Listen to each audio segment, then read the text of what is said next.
یہ دل میرا، تحریر فرحت اشتیاق، قسط نمبر 36۔ وہ دونوں چلتے ہوئے بچوں سے کافی دور آ گئی تھیں۔ یہ اونچی جگہ تھی، عین سامنے اور نیچے جھیل کے پاس بیٹھے بچے اور بوا جی ان دونوں کو نظر آ رہے تھے۔ بوا جی انہیں چائے دے کے جا چکی تھی۔ یقین نہیں آتا، ہمیں ملے ابھی صرف 1 ہفتہ ہوا ہے اور اتنے کم وقت میں ہماری اتنی اچھی دوستی ہو گئی ہے۔ ٹھیک کہہ رہی ہو نیلوفر، بہت جلدی ہماری بہت اچھی دوستی ہو گئی۔ وہ دونوں اپنے اپنے چائے کے مگ تھامے وہاں اسی اونچائی کے کنارے پر بیٹھ گئیں۔ ایک پرسنل بات پوچھوں حمیرہ؟ پوچھو یار، حمیرہ مسکرا کے بے تکلفی سے بولی۔ تم یہاں اس پہاڑی علاقے میں کیسے رہ لیتی ہو؟ بور نہیں ہوتی؟ نیلوفر نے قدرے حیرانگی سے سوال کیا۔ میرا مطلب ہے اس میں کوئی شک نہیں کہ یہ جگہ بہت خوبصورت ہے، نیچر کے قریب ہے، پرسکون ہے۔ میرے ہسبینڈ کو تو یہ جگہ اتنی پسند ہے کہ وہ گرمیوں میں یورپ یا امریکہ نہیں دریا باغ آنے کو ترجیح دیتے ہیں، لیکن ہم تو یہاں صرف چھٹیاں گزارنے آتے ہیں۔ پر تم تو مستقل یہیں رہتی ہو، تمہارے ہسبینڈ کی یہاں سے پوسٹنگ ہو بھی جائے گی تو بھی کہیں کسی اسی طرح کی جگہ پر تم لوگ جاؤ گے۔ تم نے بتایا تھا نا کراچی سے ہو، پھر یہاں کی زندگی تمہیں شہر کے مقابلے میں روکھی اور بورنگ نہیں لگتی؟ چائے کا سپ لیتی حمیرہ ان کی بات پر مسکرا دی۔ جب محبت ہوتی ہے نا نیلوفر، پھر کچھ مشکل نہیں رہتا۔ یہ تو ایک خوبصورت پہاڑی مقام ہے، عبید کے ساتھ میں کسی جنگل، بیابان اور کسی جھوپڑی میں بھی خوشی سے رہ سکتی ہوں۔ حمیرہ گہرا غمگین لہجے میں بولی۔ لو میرج ہے تمہاری؟ نیلوفر نے مسکرا کے پوچھا۔ حمیرہ نے جواباً مسکرا کے ہاں میں سر ہلایا۔ ہاں، میں اپنے گھر والوں کے خلاف جا کے عبید سے شادی کرنے کا میں نے فیصلہ کیا تھا۔ میرے ڈیڈی، اللہ ان کو جنت نصیب کرے، میری عبید سے شادی کے حق میں نہیں تھے۔ انہیں لگتا تھا میں شہری اور ماڈرن لائف کو چھوڑ کر ایک فارسٹ آفیسر کے ساتھ پہاڑوں، ویرانوں اور جنگلوں میں کیسے رہ پاؤں گی۔ وہ مسکرا کے بولتے ایک پل کو رکی۔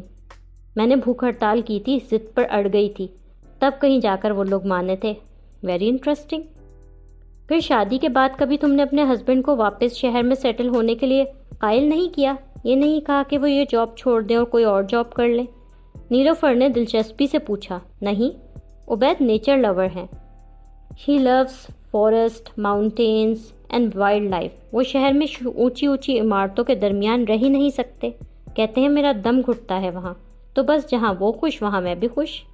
تمہارا کبھی کبھی تو دل چاہتا ہوگا نا شہر میں دوبارہ سیٹل ہونے کو؟ نیلوفر نے اسے کریدا۔ حمیرہ نے نفی میں سر ہلا دیا۔ بالکل بھی نہیں، اب تو یہ جگہ میرے بھی دل کو بھا گئی ہے۔ عبید کے ساتھ شادی کے اتنے سال گزار کے اب تو مجھے بھی لگتا ہے کہ میں ان جیسی ہو گئی ہوں۔ مجھے بھی جنگلوں اور پہاڑوں سے پیار ہو گیا ہے۔ اب تو کبھی شہر جاؤں بھی نا تو وہاں کی افراتفری اور بھاگتی دوڑتی زندگی سے دل الجھنے لگتا ہے۔ حمیرہ نے مسکراتے ہوئے چائے کا گھونٹ لیا۔ میں اور عبید ہماری اس جنت میں یہاں بہت خوش ہیں نیلوفر۔ میرے ممی ڈیڈی کا چند سال ہوئے انتقال ہو گیا، مگر مجھے عبید کے ساتھ شادی کے بعد اتنا خوش دیکھ کے وہ دونوں بھی میرے لیے خوشی لے کے دنیا سے گئے۔ حمیرہ اپنی زندگی میں بہت خوش، مطمئن اور پرسکون نظر آ رہی تھی۔ نیلوفر اسے دوستانہ انداز میں مسکرا کے دیکھ رہی تھی۔ وہ دونوں ہائیکنگ ٹریک پر چل رہی تھی۔ تم نے اپنے بارے میں نہیں بتایا نیلوفر، تمہاری شادی کیسے ہوئی تھی؟ لو میرج تھی یا ارینج؟ ہماری شادی پسند کی تھی، نیلوفر نے مسکرا کے بولا۔ بیسیکلی میں لاہور سے ہوں، 15 سال کی تھی جب میری فیملی امریکہ موو کر گئی تھی۔ اس کا مطلب تم شادی سے پہلے امریکہ میں رہتی تھی؟ حمیرہ نے مسکرا کے دلچسپی سے پوچھا۔ ہاں، نیو یارک میں۔ نیلوفر نے سر ہاں میں ہلا دیا۔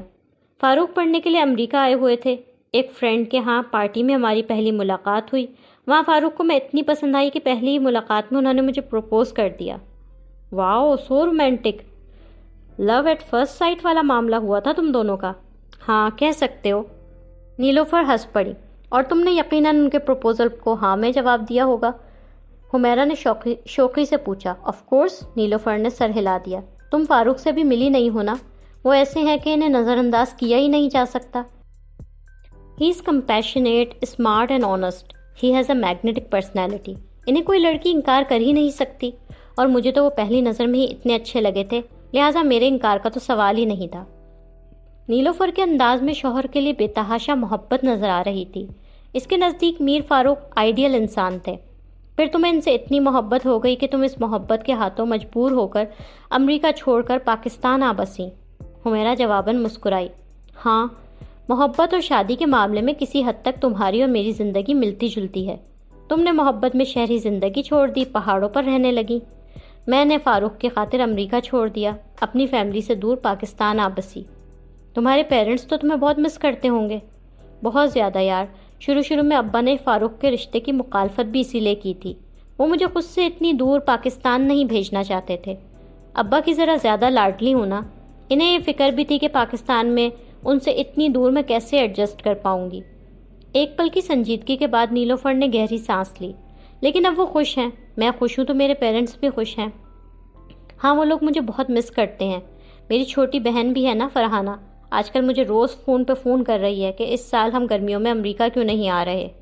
وہ دونوں چلتے چلتے ہائیکنگ ٹریک پر بلند مقام پر آ کر رک گئی تھیں۔ نیچے جھیل کا بہتا پانی حسین لگ رہا تھا۔ تمہاری چھوٹی بہن بھی ہے؟ حمیرہ نے دلچسپی سے پوچھا۔ ہاں نا، مجھ سے کافی چھوٹی ہے، اب 18 سال کی ہوگی۔ بڑا پیار کرتی ہے مجھ سے، اور اینا کی تو دیوانی ہے اس کی خالہ۔ کہہ رہی تھی نیلوفر باجی آپ نہیں آ رہی تو کم از کم اینا کو تو میرے پاس بھیج دیں۔ نیلوفر ہنستے ہوئے بولی، چھوٹی بہنیں واقعی بہت پیاری ہوتی ہیں۔ حمیرہ بھی مسکرا دی۔ وہ لوگ اب واپس جانے کا ارادہ رکھتے تھے۔ بوا جی نے پکنک باسکٹ اور تھرموس وغیرہ سمیٹ لیا تھا۔ علی بخش ان لوگوں کو لینے آ چکا تھا اور بوا جی سے سامان لے کر میر فاروق کی سڑک کنارے کھڑی جیپ میں رکھ رہا تھا۔ بڑا مزہ آیا یار آج۔ میرا خیال ہے اس طرح کے چھوٹے موٹے آؤٹنگ کے پروگرامز ہمیں رکھتے رہنا چاہیے نیلوفر۔ ضرور، ہم تو آئے ہوئے ہی چھٹیوں پر ہیں، تمہارا جب موڈ بنے پھر کسی اور جگہ کا پروگرام بنا لیں گے۔ نیلوفر مسکرا کے بولی، چلو پھر ہم لوگ چلتے ہیں۔ حمیرہ نے نیلوفر کی جانب ہاتھ بڑھایا۔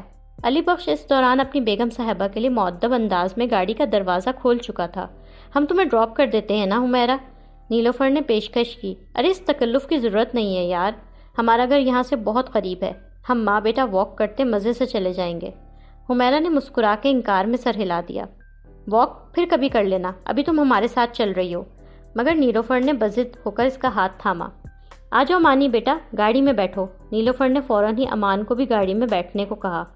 علی بخش بیبی کی پریم گاڑی میں فولڈ کر کے رکھو۔ اس نے عائشہ کو پریم سے اٹھا کر اپنی گود میں لے لیا۔ اس کے اصرار پر حمیرہ مزید انکار نہیں کر سکی اور گاڑی کی جانب بڑھی۔ تمہارا گھر کہاں ہے مانی؟ نورالعین نے پیچھے بیٹھے بیٹھے امان سے پوچھا۔ اس نے شیرو کو اپنی گود میں بٹھا رکھا تھا۔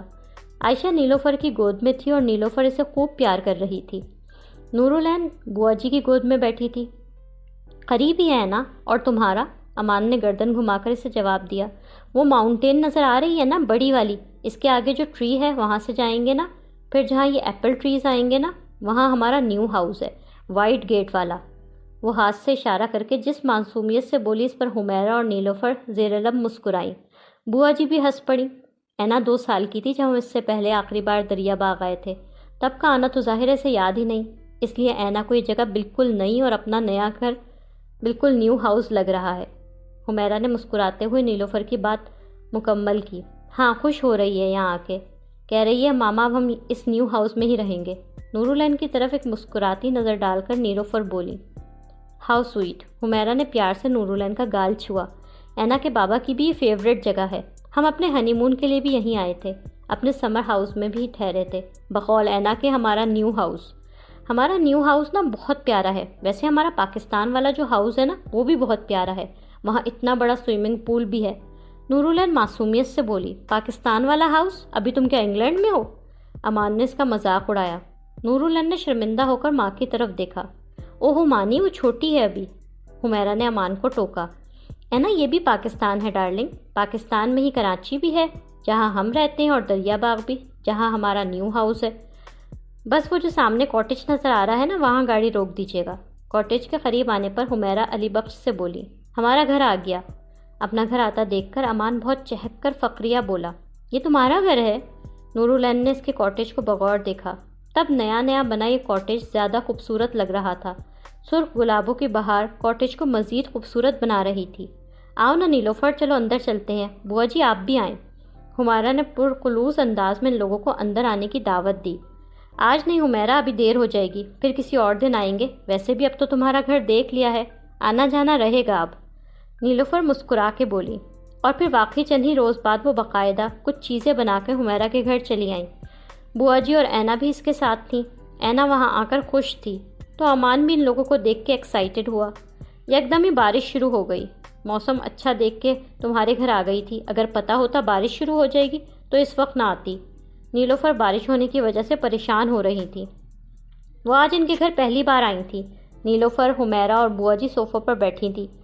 نورالعین اپنی ڈال کو گود میں لیے اس کے ساتھ کھیل رہی تھی۔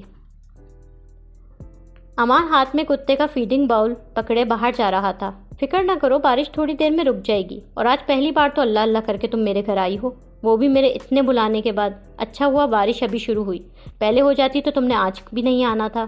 حمیرہ اطمینان دلاتے ہوئے بولی۔ امان کو باہر جاتا دیکھ کے نورالعین بھی اس کے پیچھے گئی۔ ایسی بات تو نہیں، تمہارے گھر تو آج کل میں آنا طے تھا، نیلوفر ہنس کر بولی۔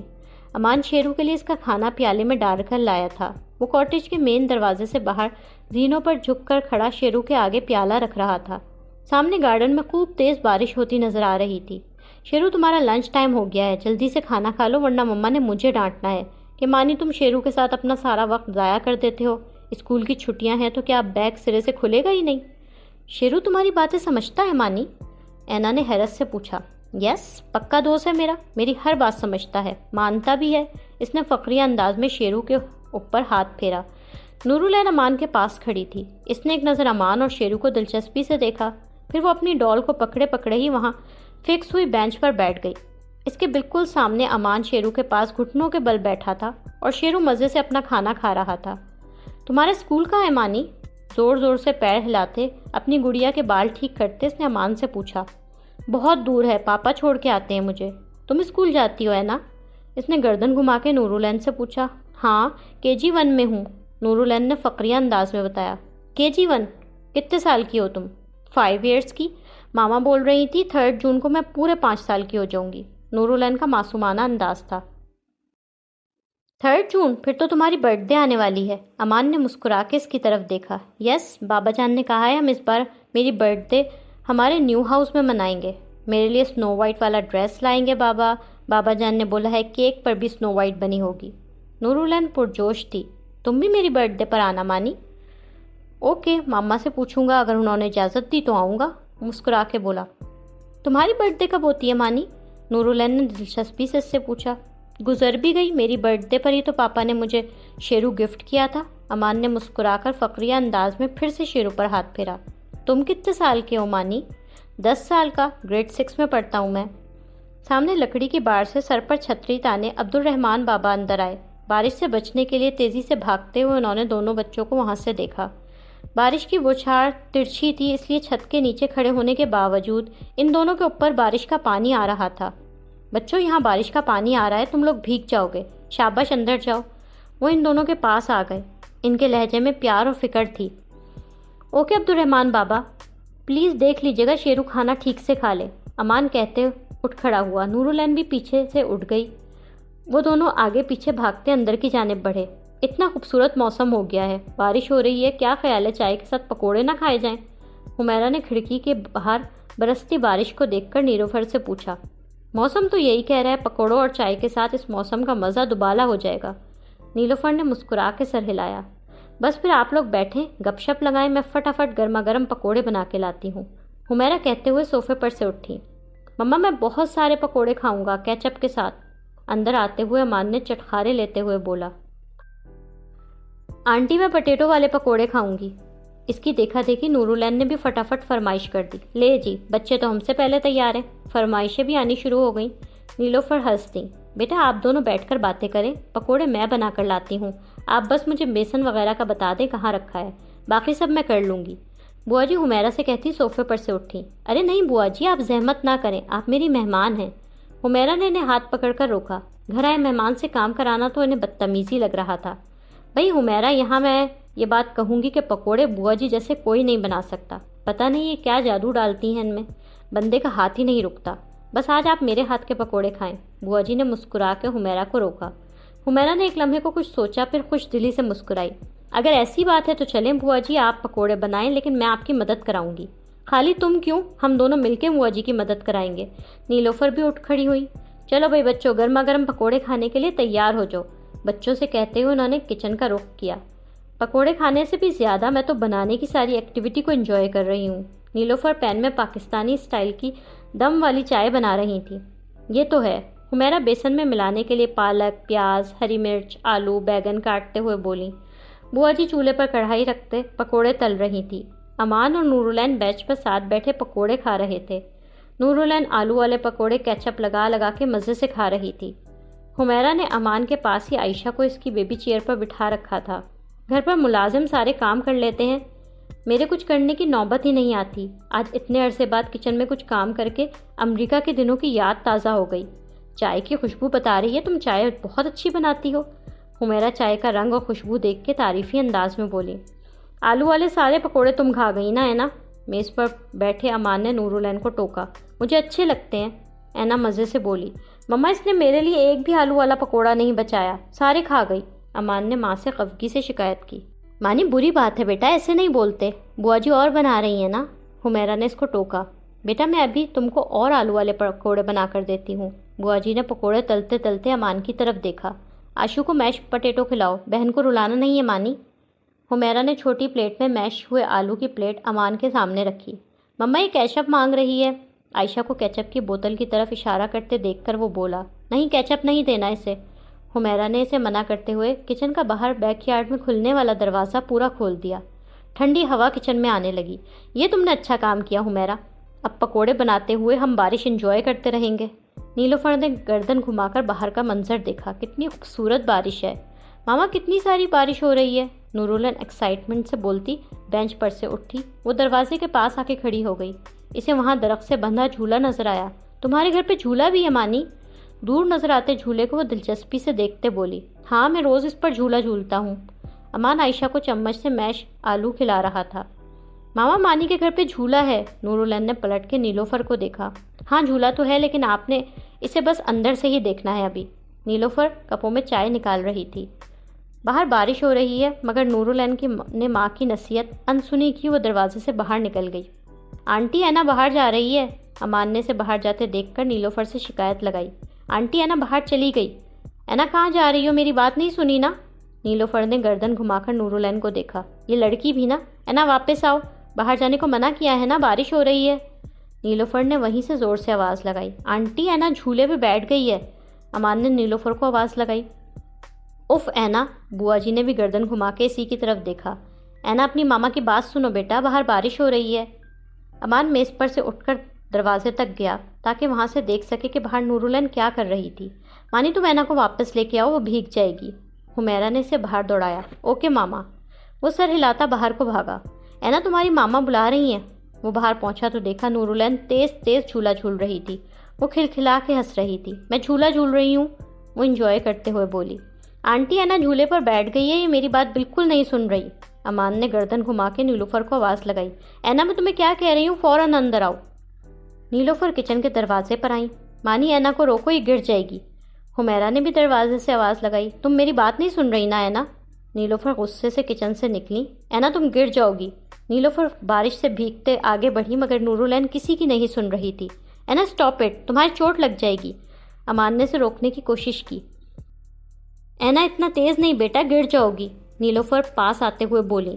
اینا گر جاؤ گی بیٹا، اندر کھڑی حمیرہ اور بوا جی بھی بولی، مگر نیلوفر کے نورالعین کے قریب پہنچنے سے پہلے تیز تیز جھولا جھولتی نورالعین جھولے پر سے توازن بگڑنے کے باعث نیچے کچے فرش پر منہ کے بل بہت زور سے گری۔ اس کے گرنے سے نیلوفر زور سے گھبرا کے چلائی۔ اینا گر گئی، حمیرہ اور بوا جی کے منہ سے بھی چیخ سی نکلی۔ اینا، نیلوفر گھبرا کے نورالعین کی طرف جھکی، اس کا سر اوپر اٹھایا۔ نورالعین چلا چلا کے رونے لگی۔ اس کا سر اور ہونٹ کے پاس والی جگہ دونوں پر کافی سیریس چوٹیں آئی تھیں، وہاں سے خون بہہ رہا تھا۔ او مائی گاڈ، بوا جی اور حمیرہ بھاگتی ہوئی قریب آئیں۔ اینا، نیلوفر کے ہاتھ پاؤں پھول گئے۔ آنٹی اینا کا خون نکل رہا ہے، امان فکر سے بولا۔ اینا، نیلوفر نے نورالعین کو اٹھایا۔ اینا میری جان، اپنے دوپٹے کو اس کے ماتھے پر رکھا۔ اس کا تو بہت خون بہہ رہا ہے، کیا ہوا بیٹا؟ چیخوں کی آوازیں سن کر عبدالرحمن بابا اور ان کے ساتھ شیرو بھی بھونکتا ہوا آیا۔ حمیرہ بھاگ کے اندر گئیں۔ وہ اندر سے کپڑا لے کر آئیں تاکہ اسے باندھ کے خون کو بہنے سے روکا جا سکے۔ علی بخش کو بلا دیں پلیز، وہ باہر ہی ہوگا، نیلوفر بوکھلائی آواز میں بولی۔ جی میں بلاتا ہوں۔ عبدالرحمن الٹے قدموں واپس باہر بھاگا۔ ماما، ماما، درد ہو رہی ہے، نورالعین درد سے رو رہی تھی، اس کی بلیڈنگ نہیں رک رہی۔ نیلوفر پریشان تھی۔ حمیرہ نے جلدی جلدی نورالعین کے سر پر کپڑا باندھا۔ تم گھبراؤ نہیں نیلوفر، کچھ نہیں ہوگا، بچوں کو ایسی چوٹیں لگ جاتی ہیں۔ کیا ہوا بیگم صاحبہ؟ علی بخش وہاں دوڑتا ہوا آیا۔ اس کی نظر نورالعین پر پڑی۔ علی بخش کی بھی جان مالک کی بیٹی میں تھی۔ وہ فکر مند ہو کے آگے بڑھا۔ علی بخش، اینا کو فوراً ہاسپٹل لے کے جانا ہے۔ علی بخش نے جلدی سے روتی ہوئی نورالعین کو اپنے بازوؤں میں اٹھایا اور باہر کی جانب بڑھا۔ باقی سب بھی فکر مندی سے ساتھ ہو لیے۔ وہ صوفے پر نورالعین کے نزدیک بیٹھا تھا۔ نورالعین اسی طرح سو رہی تھی۔ اس نے ہولے سے نورالعین کے ہونٹ کے نیچے چوٹ کے نشان کو چھوا۔ یہ وہی چوٹ تھی جو اسے جھولے سے گرنے پر لگی تھی۔ بہت گہرا زخم تھا، بلیڈنگ بھی نہیں رک رہی۔ ڈاکٹر کہہ رہے ہیں سٹیچز لگیں گے۔ اسی وقت نورالعین نے بے چینی سے ہاتھ پیر ہلایا اور کروٹ لی۔ اس کا ہاتھ بدستور نورالعین کی چوٹ کے نشان پر ہی ٹھہرا ہوا تھا۔ نورالعین کی کروٹ بدلتے آنکھ کھلی۔ اس نے نیند سے بھری آنکھوں سے اسے اپنے ارد گرد دیکھا۔ اٹھ گئی تم؟ اسے آنکھیں کھولتا دیکھ کر امان نے نرمی سے پوچھا۔ مجھے اس نے اٹھ کے بیٹھنے کی کوشش کی۔ مجھے کیا ہوا تھا امان؟ اس نے اٹھ کر بیٹھنے میں امان کی مدد لی۔ کچھ بھی نہیں ہوا تھا، تم پتہ نہیں کس چیز سے ڈر گئی تھی، پھر میں نے تمہیں میڈیسن دی، تم سو گئی۔ تم 8:30 بجے سے سو رہی ہو، 3 گھنٹے سو کے اٹھی ہو۔ ویسے تو میڈیسن کی وجہ سے ابھی تمہیں کچھ دیر اور سونا چاہیے تھا، لیکن چلو خیر، اتنی بھی نیند ہو گئی بہت ہے۔ وہ لہجے کو حشاش بشاش سا بنا کے بولا۔ نورالعین اسے گمسم سے انداز میں دیکھ رہی تھی۔ فوری طور پر اسے یاد نہیں آیا کہ سونے سے پہلے اس کو ہوا کیا تھا۔ اب کیسا محسوس کر رہی ہو؟ کچھ بہتر محسوس کر رہی ہو؟ اس نے ہلکی مسکراہٹ کے ساتھ پوچھا، مگر وہ خاموش رہی۔ بارش ہو رہی ہے، چلو کہیں باہر چلتے ہیں، موسم انجوائے کر کے آتے ہیں۔ امان اس کا ہاتھ پکڑتے ہوئے بولا۔ وہ کسی روبوٹ کی طرح صوفے پر سے اٹھی۔ باہر سردی ہے، میں تمہارا سویٹر اور شال اور اپنی جیکٹ لے کر آتا ہوں۔ وہ مسکرا کر اس سے کہتا تیزی سے سیڑھیاں چڑھتا گیا۔ نورالعین بالکل بے جان اور سن سے جسم کے ساتھ کھڑی وہاں سے اوپر جاتا دیکھ رہی تھی۔ کچھ دیر بعد وہ دونوں گھر سے باہر جانے کے لیے تیار تھے۔ باہر بارش ہو رہی تھی۔ گاڑی گھر کے باہر کھڑی تھی اور نورالعین اس میں بیٹھ رہی تھی۔ اس نے اپنا لانگ کوٹ پہن رکھا تھا، اس کے سر پر ٹوپا اور ہاتھوں میں گلوز بھی تھے، جبکہ امان جیکٹ اور مفلر میں تھا۔ وہ بار کا لکڑی والا دروازہ بند کر رہا تھا۔ دروازہ بند کرتے کرتے نورالعین کی نظروں میں آئے بغیر اس نے بڑے چپکے سے کاٹیج کی چابی گملے پر رکھی۔ اس کے بعد وہ مڑ کر گاڑی کے پاس آیا۔ بارش سے بچتا وہ تیزی سے گاڑی میں بیٹھا۔ دیکھا تم نے کتنی خوبصورت بارش ہو رہی ہے؟ یہاں کا موسم تو مجھے انگلش ویدر کی طرح بالکل انپریڈکٹیبل لگ رہا ہے۔ صبح بارش کے دور دور تک کوئی آثار نہیں تھے اور اب کتنی تیز بارش ہو رہی ہے۔ گاڑی سٹارٹ کرتے ہوئے وہ مسکرا کے بولا۔ نورالعین بالکل خاموش گمسم سی بیٹھی تھی۔ اسے بارش، موسم، کسی بھی چیز سے کوئی دلچسپی نہیں تھی۔ کیا یار، کچھ تو بولو، ایسے خاموش تو نہ بیٹھو۔ اسے خاموش دیکھ کر امان نے اسے اکسایا۔ کیا بولوں؟ مدھم آواز میں وہ بالکل مرجھائے ہوئے لہجے میں بولی۔ کچھ بھی، میرا دل نہیں چاہ رہا امان۔ وہ بے دلی اور بیزاری سے بولی۔ بولنے کا دل نہیں چاہ رہا، گانے سننے کا تو چاہ رہا ہے نا؟ امان نے ایک نظرے سے بغور دیکھا، پھر گاڑی کا میوزک آن کیا۔ وہ جواباً اسی طرح خاموش رہی۔ وہ ابھی تک اپنے خوف سے نہیں نکلی تھی۔ فی الحال اسے دنیا کی کوئی چیز خوش نہیں کر رہی تھی۔ میر فاروق اس وقت یورپ کے ہوٹل کے سوئٹ میں موجود تھے۔ انہوں نے بہترین ڈیزائنر سوٹ پہنا ہوا تھا۔ وہ سائڈ ٹیبل کے پاس کھڑے اپنی رسٹ واچ کلائی پر پہن رہے تھے جب ان کے موبائل پر سائرہ کی کال آئی۔ ہیلو میری جان۔ کال ریسیو کرتے ہوئے میر فاروق محبت بھرے لہجے میں بولے۔ کیا ہو رہا ہے؟ مجھے یاد کیا جا رہا ہے کہ نہیں؟ ان کا لہجہ پیار بھرا تھا۔ جی بہت یاد کر رہی ہوں، آپ خیریت سے ہیں؟ نور ٹھیک ہے؟ سائرہ کی سنجیدہ آواز ریسیور سے ابھری۔ نور ٹھیک ہے، اپنے ہسبینڈ کے ساتھ گھومنے پھرنے گئی ہوئی ہے۔ میں ان دونوں کو ڈسٹرب نہیں کر رہا، مجھے پتہ ہے وہ امان کے ساتھ خوب انجوائے کر رہی ہوگی۔ اور آپ کیسے ہیں؟ اپنی جان کے بغیر کیسا ہو سکتا ہوں؟ تم کو بہت مس کر رہا ہوں سوئٹ ہارٹ۔ ایک لمحے کے توقف کے بعد وہ گویا ہوئے۔ نور کی شادی کے بعد اتنی مصروفیت رہی، تم سے ملنے اسلام آباد نہیں آ سکا، ورنہ سوچا یہی تھا کہ پیرس آنے سے پہلے تم سے ملنے جاؤں گا۔ میں بھی آپ کا انتظار کر رہی تھی فاروق، آپ سے کچھ شیئر کرنا چاہ رہی تھی۔ پہلے نور کی شادی کی وجہ سے آپ کو ڈسٹرب نہیں کیا، مجھے لگا شادی کے دنوں میں آپ کو ڈسٹرب کرنا مناسب نہیں ہے، پر اب لگتا ہے مجھے فون پر ہی آپ سے یہ مسئلہ ڈسکس کرنا پڑے گا۔ وہ بہت سنبھل کے لہجے کو پریشان بنا کے بولی۔ کیسا مسئلہ سائرہ؟ کھل کے بولو، کیا ہوا ہے؟ اس کے پریشانی بھرے لہجے سے میر فاروق چونکے۔ آپ ابھی مصروف تو نہیں ہیں ورنہ میں ٹھہر کر فون کر لوں؟ ایک میٹنگ کے لیے جا رہا تھا لیکن اب میں وہاں بعد میں جاؤں گا، پہلے تم مجھے اپنا مسئلہ بتاؤ۔ سمجھ نہیں آ رہا فاروق، کیسے بتاؤں؟ وہ رک رک کے بولی۔ افو سائرہ، تمہید بند کرو، مجھے اصلی بات بتاؤ۔ میر فاروق چڑھے۔ دراصل کچھ عرصے پہلے میرے پاس ایک انجان نمبر سے گمنام کال آئی۔ فون کرنے والے نے مجھ سے پوچھا کہ کیا میں سائرہ بات کر رہی ہوں۔ میں نے پوچھا آپ کون ہیں؟ تو بولا میں جو بھی ہوں، پر آپ کون ہیں مجھے اچھی طرح معلوم ہے۔ وہ رٹے رٹائے انداز میں بولی۔ میں نے اس فون کال کو رانگ نمبر سمجھ کر زیادہ اہمیت نہیں دی، لیکن پھر کچھ دن بعد اسی نمبر سے میرے پاس میسج آیا، میں جانتا ہوں تم کون ہو۔ میر فاروق کے ماتھے پر فکر بھری لکیریں ابھریں۔ میں اس میسج سے ڈر گئی تھی فاروق۔ سائرہ نے خود کو مزید ڈرا ہوا ظاہر کیا۔ یہ کب کی بات ہے؟ تم نے مجھے بتایا کیوں نہیں؟ آپ نور کی شادی کی تیاریوں میں مصروف تھے، میں آپ کو پریشان نہیں کرنا چاہتی تھی۔ بولتے بولتے سائرہ کو جیسے کچھ یاد آیا۔ آپ کو یاد ہے نا، نور کی شادی کے فنکشن سے سٹارٹ ہونے سے پہلے آپ اسلام آباد میرے پاس آئے تھے اور میں گھر پر نہیں تھی۔ میں جب واپس آئی تھی میں نے آپ سے کہا تھا میں سیلون گئی تھی۔ ہاں، اس روز میں نے آپ سے جھوٹ بولا تھا فاروق۔ میں سیلون نہیں گئی تھی، بلکہ اپنی کزن کے ہسبینڈ سے ملنے مری کے پاس ایک کافی شاپ پر گئی تھی۔ وہ پولیس میں اچھی پوسٹ پر ہے۔ میں نے وہ فون کال اور میسج اسے دکھائے تھے۔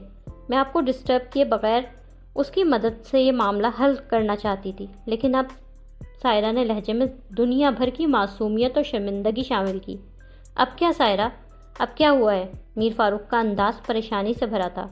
معاملہ میری سوچ سے زیادہ سیریس نکلا ہے فاروق۔ وہ جو کوئی بھی ہے اسے میرے اور آپ کے رشتے کا پتہ ہے۔ وہ خوف سے کپ کپاتی آواز میں بولی۔ واٹ؟ میر فاروق بہت زور سے چیخے۔ تم یہ بات اتنے یقین سے کیسے کہہ سکتی ہو؟ کیا اس شخص کی دوبارہ کال آئی تھی؟ وہ بیڈ پر پریشانی بھرے انداز میں بیٹھے۔ جی فاروق، کل اس نے مجھے ایک نئے نمبر سے کال کیا اور بولا مجھے پتہ ہے تمہارا میر فاروق زماں سے کیا رشتہ ہے۔ میں نے اسے شرٹ اپ بول کے فون بند کرنا چاہا تو وہ ہنس کے بولا میں یوں ہی زبانی دھمکی نہیں دے رہا، وقت آنے پر ثبوتوں کے ساتھ تمہارا اور میر فاروق زماں کا رشتہ دنیا کے سامنے لاؤں گا۔ بڑا عزت دار بنا گھومتا ہے اپنی بیٹی کے برابر عمر کی لڑکی سے، اس کی خفیہ شادی کا دنیا کو پتہ چلے گا تو کسی کو منہ دکھانے کے قابل نہیں رہے گا۔ بظاہر لہجے میں پریشانی اور ڈر سموئے وہ بول رہی تھی، مگر اس کے چہرے پر میر فاروق کے لیے نفرت اور حقارت تھی۔ میر فاروق کے ماتھے پر لکیریں گہری ہوئیں، چہرے پر پسینہ ابھرا۔ وہ اس وقت حقیقتاً پریشان ہو گئے تھے، کیونکہ بات ان کی عزت اور نیک نامی پر آ گئی تھی۔ میں نہیں جانتی فاروق یہ بندہ کون ہے، آپ کا کوئی کاروباری دشمن ہے یا آپ کے کسی حریف نے اسے آپ کے پیچھے جاسوسی پر لگایا ہے، مگر اتنا میں بتا سکتی ہوں اس کے ارادے ٹھیک نظر نہیں آ رہے۔ باسٹرڈ، میر فاروق زیر لب بولے۔ تمہیں یہ بات مجھے پہلے بتانی چاہیے تھی سائرہ، تم نے اتنا لیٹ کیوں بتایا مجھے؟ ان کے لہجے میں قبکی تھی۔ بتا تو رہی ہوں فاروق، اسٹارٹ میں نے اس بندے کو سیریس نہیں لیا، اس کے علاوہ پھر نور کی شادی کا سلسلہ تھا۔ مجھے پتہ ہے آپ نور کے معاملے میں کتنے جذباتی ہیں۔ میں اکلوتی بیٹی کی شادی کے موقع پر آپ کو پریشان نہیں کرنا چاہتی تھی۔ وہ ایسے بول رہی تھی جیسے وہ اپنے شوہر کی دنیا میں سب سے بڑی ہمدرد اور وفادار تھیں۔ یہ کون ہو سکتا ہے؟ میر فاروق نے الجھن بھرے انداز میں خود کلامی کی، لیکن سائرہ پر اپنی پریشانی ظاہر نہیں کی۔ آواز کیسی تھی؟ ینگ آدمی تھا یا بڑی عمر کا؟ آواز سے تو ینگ ہی لگ رہا تھا، مگر ٹون بہت سیریس اور خطرناک تھی۔ سائرہ ان کے چھپانے کے باوجود بھی ان کی پریشانی کو محسوس کر رہی تھی۔ سائرہ میری بات غور سے سنو، جیسا میں کہہ رہا ہوں تم اب بالکل ویسا کرو گی۔ میر فاروق کا دماغ بہت تیز تیز چل رہا تھا۔ جی آپ بولیں، وہ مصنوعی گھبراہٹ سے بولی۔ میرا تمہیں بہت سختی سے حکم ہے، تم ابھی اور اسی وقت اپنا موبائل بند کر دو، سم نکال کے پھینک دو۔ تم اب نہ تو کسی کی کال اٹینڈ کرو گی اور نہ ہی کسی کو فون کرو گی۔ تم گھر سے باہر نہیں نکلو گی اور نہ ہی گھر پر تم سے کوئی ملنے آئے گا۔ تمہارا گھر والے بھی نہیں آئیں گے، سمجھ گئی ہو نا؟ ان کا لہجہ سخت تھا۔ جی فاروق، جب تک میں پاکستان واپس نہیں آ جاتا تم نہ گھر سے کہیں جاؤ گی نہ کسی سے فون پہ بات کرو گی، تم گیٹ تک پہ نہیں جاؤ گی۔ جی ٹھیک ہے، میں کوشش کرتا ہوں کسی طرح کل ہی واپس آنے کی۔ فون بند کرنے کے بعد وہ سخت بے چین، فکر مند اور ڈسٹرب نظر آ رہے تھے۔ وہ میٹنگ میں جانے کا خیال تک بھول چکے تھے۔ اپنے ماتھے پر اضطرابی انداز میں رگڑتے وہ بے چینی سے بیڈ پر سے اٹھے۔ ان کا دماغ تیزی سے اس مسئلے کا حل سوچ رہا تھا۔ وہ دونوں اس وقت دریا کنارے ایک سیاحتی مقام پر تھے۔ بارش اب رک گئی تھی، دریا بہہ رہا تھا اور اس کے کنارے سیاحوں کے لیے چارپائیاں بچھی تھیں۔ آس پاس چھوٹے چھوٹے ڈھابے اور چھوٹے موٹے ہوٹل نظر آ رہے تھے۔ اطراف میں بلند و بالا پہاڑ اور اونچے اونچے درخت تھے۔ وہ دونوں ایک چارپائی پر ساتھ بیٹھے تھے۔ امان نے سیلفی کے لیے اپنا موبائل نکالا۔ نورالعین کو اسی طرح گمسم بیٹھا دیکھ کر اس نے ٹوکا، کیا یار زندگی، اب بس بھی کرو، اتنا بھی کیا ڈرنا؟ آخر ایسا کیا دیکھ لیا تم نے وہاں بیک یارڈ میں جو تمہارا ڈر ختم ہی نہیں ہو رہا؟ امان، وہاں بیک یارڈ میں وہاں مجھے آوازیں سنائی دے رہی تھیں۔ وہاں وہ جھولا اس کی طرف دیکھ کر سہمی ہوئی آواز میں بولی۔ کون سا جھولا؟ امان نے اسے حیرانگی سے دیکھا۔ بیک یارڈ میں ٹوٹا ہوا ایک جھولا ہے امان، لیکن وہاں تو کوئی جھولا نہیں ہے نا، وہ اتنے پر یقین لہجے میں بولا جس سے جھوٹ کا گمان ہی نہیں ہو رہا تھا۔ وہاں جھولا ہے امان، میں نے اپنی آنکھوں سے دیکھا ہے۔ اس نے اپنے لفظوں پر زور دیا۔ میں کل یہاں آنے کے بعد کاٹیج کے ہر کونے میں پھرا ہوں، بیک یارڈ میں بھی گیا تھا، وہاں کسی بھی قسم کا کوئی جھولا نہیں تھا، بلکہ بیک یارڈ میں تو کیا اس پورے کاٹیج میں کہیں کسی جگہ کوئی جھولا نہیں ہے۔ وہاں پر جھولا ہے امان، ٹوٹا ہوا جھولا، ایسا ہی جھولا میں نے پہلے بھی کبھی دیکھا ہے۔ نورالعین کو سمجھ نہیں آ رہا تھا کہ وہ امان کو کس طرح یقین دلائے کہ وہ جھوٹ نہیں بول رہی۔ اسے کوئی وہم نہیں ہوا، اس نے جھولا اپنی آنکھوں سے دیکھا تھا۔ اینا، اینا مائی سویٹ اینا، یہ سب تمہارا وہم ہے۔ کبھی تمہیں لگتا ہے تم دریا باغ کے پل پر سے پہلے گزری ہو، کبھی تمہیں خود بخود ٹرین کی آوازیں آنے لگتی ہیں، کبھی تمہیں ہمارا بیک یارڈ ایسا لگتا ہے جیسے تم نے پہلے کبھی دیکھا ہوا ہے، کبھی تمہیں کاٹیج آصف زدہ لگتا ہے، تمہیں وہاں خود بخود ہی چیزیں نظر آنے لگتی ہیں اور خود بخود ہی آوازیں سنائی دینے لگتی ہیں۔ امان نے پیار سے اس کا ہاتھ تھاما۔ مجھے لگتا ہے واپس جا کر ہم تمہارے سائیکیٹرسٹ کے پاس ضرور چلیں گے۔ یہ آوازیں سنائی دینا، خود بخود چیزیں نظر آنے لگنا، یہ سب تمہارا دماغ تمہیں دکھا رہا ہے، ایسا حقیقت میں کچھ بھی نہیں ہے۔ یہ تمہارے ڈیلوژنس ہیں میری جان۔ وہ اس کے ساتھ بڑی چالاکی سے کھیل رہا تھا، شفاف اور بے رحم بنا ہوا تھا وہ اس کے ساتھ، اسے اس پر ذرا بھی رحم نہیں آ رہا تھا۔ میر فاروق کی بیٹی پر وہ رحم کھاتا بھی کیوں؟ تم کچھ بھی کہو امان، لیکن میں اب بھی اس کاٹیج میں کسی قیمت پر نہیں جاؤں گی، چاہے تم جو بھی کہو، لیکن میں وہاں ایک قدم بھی اب نہیں رکھوں گی۔ اس نے پریشانی سے امان کی طرف دیکھا۔ ٹھیک ہے، وہ سنجیدگی سے بولا، تم ایک بار میرے ساتھ وہاں چلو، اگر وہاں کوئی جھولا ہوا تو ہم ابھی اسی وقت کاٹیج چھوڑ کر ہوٹل چلے جائیں گے، کیونکہ میں پورے یقین سے کہہ رہا ہوں وہاں کوئی جھولا نہیں ہے۔ یہ سب تمہارا وہم ہے، تمہارا ذہن خود بخود تمہیں چیزیں تصور کر کے دکھا رہا ہے۔ اس نے سنجیدہ نظروں سے نورالعین کی طرف دیکھا۔ ٹھیک ہے نا؟ ہاں ٹھیک ہے، نورالعین نے کچھ الجھن بھرے انداز میں گردن ہلائی۔ ابھی جھولے کا ڈسکشن ختم کرو، بھوک لگی ہے، کچھ کھاؤ گی؟ پکوڑے لاؤں؟ اس نے موضوع بدلا۔ نورالعین نے خاموشی سے اس کی طرف دیکھا، وہ پریشان تھی، اس کا کھانے پینے میں کوئی انٹرسٹ نہیں تھا۔ امان اس کے جواب کا انتظار کیے بغیر اٹھا، وہ سامنے نظر آتے چھوٹے سے ہوٹل کے پاس جا کے کھڑا ہو گیا اور جیب سے موبائل نکال کے کال ملانے لگا۔